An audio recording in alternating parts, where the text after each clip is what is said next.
Hello and welcome to Let's Talk Space News for Wednesday, August 8th. Thank you so much for joining us. I'd like to start off by apologizing for missing yesterday's upload. We're still getting used to the schedule. This is our first week again, so sorry. But I'm Kyle Henry. Let's talk about what's going on in space. I never want to hold again.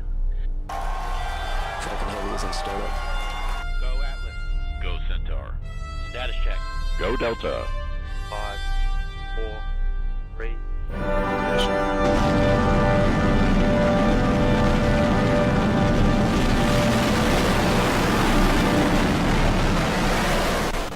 On Friday, NASA announced its crew for the first two commercial crew test flights, as well as the first two operational missions.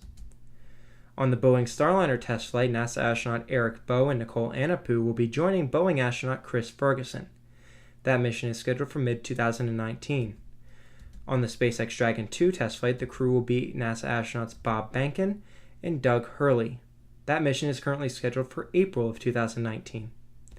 Boeing's first operational crew will be Josh Cassada and Suni Williams, and the first SpaceX operational crew will be Victor Glover and Mike Hopkins. On both of these operational missions, NASA's astronauts will be joined by two astronauts from NASA's international partners. President Trump mistakenly mentioned his proposed Space Force in a congratulations tweet. "We'll get to you. I don't know when, but sometime down the road we'll get to you."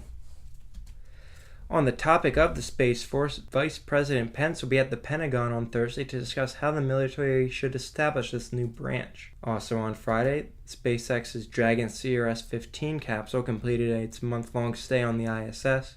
Following a successful release from the Canadarm, the spacecraft made its way to a Pacific Ocean splashdown. In Martian news, NASA's InSight lander is halfway to Mars. InSight launched aboard an Atlas V from Vandenberg back on May 5th, and it was the first interplanetary mission to ever be launched from Vandenberg. InSight is expected to land at Elysium Planitia on November 26, 2018, which coincidentally is the 7-year anniversary of the Curiosity rover's launch. Curiosity also launched aboard an Atlas V, but instead launched from Cape Canaveral. The Curiosity rover celebrated 6 years on Mars on August 6th. Contrary to popular belief, the rover did not sing itself happy birthday. NASA said they only did this on its first birthday and haven't done it since. The global dust storm that has caused the Opportunity rover to enter a power-saving mode peaked last month. However, it could still take weeks or months for the storm to fully dissipate. Back on Earth, SpaceX is hosting a Mars conference this week. The goal of this conference is to start developing a plan for manned missions to Mars. Representatives from NASA are present at the conference. And NASA is looking into a new launch complex and landing zone at Kennedy Space Center.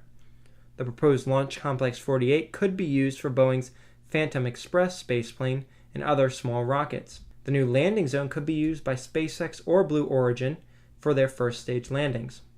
In SLS news, NASA is getting closer and closer to having the SLS ready for its first flight. The forward skirt of the core completed construction at the end of July. Also, a test version of the intertank is getting ready for testing at Marshall Space Flight Center.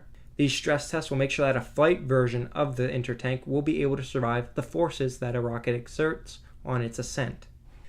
Rocket Labs announced a new launch window for their third flight, It's Business Time. The mission is slated to launch from Rocket Labs Launch Complex 1 in New Zealand in November. Immediately following that launch, Rocket Labs will move into a fourth launch that will happen in December for NASA. There were two successful launches in the past few days. First, Copenhagen Suborbital successfully launched their Nexo 2 mission. This was a suborbital launch and happened early Saturday, August 4th. And then early Tuesday morning, SpaceX successfully launched the Telcom 4 or Mira Poutine mission. This was the first time SpaceX had reused one of their Block 5 boosters, and this booster was successfully recovered on Of Course I Still Love You. This booster was previously used on the Banda Bandhu mission in early April. SpaceX has said that they plan to reuse this booster for a third flight. In astronomy news, the Perseid meteor shower is going on right now and will peak on the nights of August 12th to the 13th. Best viewing occurs between 2 a.m. and pre-dawn, and it is estimated that on the night of the peak there will be between 60 and 70 meteors per hour. If you can find dark skies and have clear weather, this is definitely a meteor shower that is worth checking out. There's a link in the description down below that has some helpful tips for viewing and photographing this meteor shower. Thank you so much for watching. This has been Let's Talk Space News for Wednesday, August 8th.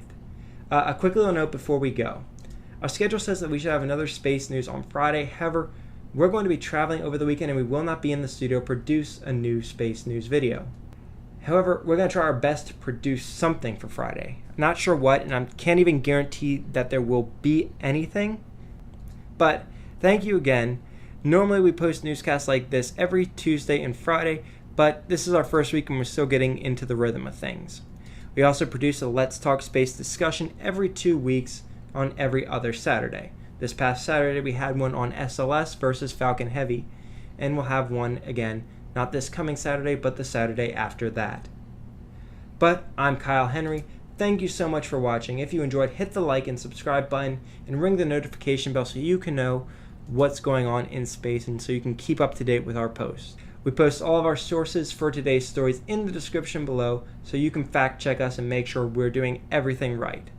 Our goal is to have 100% accuracy, and if we're not, tell us so that we can correct it in the future. Thank you guys. Goodbye.